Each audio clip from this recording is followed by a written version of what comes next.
Milline on teie selle aasta kõige kaalukaim äriotsus, mis te pidite tegema?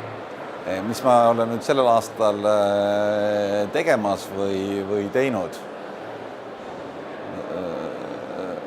No ütleme, et me ei saa veel välja öelda, et me oleme protsessis, kus me iga moment oleme otsustamas väga suurt investeeringut, et see on väga kaalukas otsus. Millal ütlete välja? No ma arvan, et lähikuudel. Tegelikult see selgub alati pärast, et see on see, et tavaliselt otsuste olulisus ilmneb ajas. Et kui sa kohe teed ja jooksva aasta jooksul mul midagi niisugust ei ole olnud, et nii kiire tagasisidega, et midagi otsustasin ja nüüd ta on nii oluline, et tavaliselt sul ikkagi ilmnevad need natuke pikema perioodi jooksul ehk täpselt näiteks see, mis ma võib-olla see aasta tegin, et 3 aasta jooksul on see nagu näha. Võib-olla see, et me oleme väga suures kasvufaasis, töötajate arv on 2-kordistunud, käive 3-kordistub ja et meie kaasasime firmasse tegevjuhiks Andres Liinati.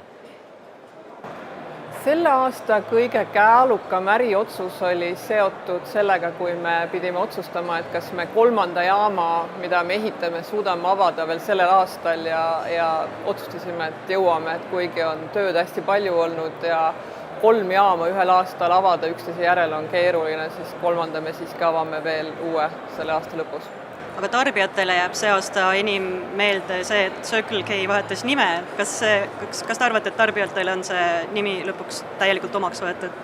Kas ta nüüd täielikult omaks on võetud, aga väga üllatavalt kiiresti on ära harjutud sellega, nii et selle uuringute põhjal selle kaubamärgi tuntus on väga-väga kõrge ja see üllatab kõiki ka neid inimesi, kes selle brändi lansseerimisega on teistes riikides tegutsenud, et tundub, et Eesti on väike riik ja kui sa kordad ühte asja, siis lõpuks saab see mingil määral omaks. Mida te ootate järgmisest majandusaastast? Mul ei ole sellist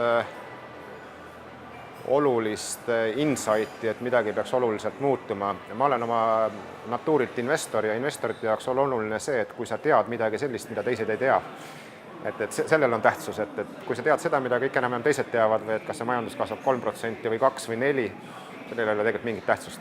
Kui ma teaks midagi, mida teised ei tea, et see oleks oluline, aga hetkel mul, isegi kui ma teaks, ma ütleks.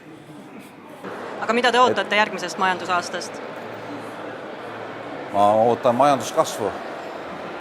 Kindlasti positiivset. Praegune ootus on ikkagi, et kasv oleks 3-kordne.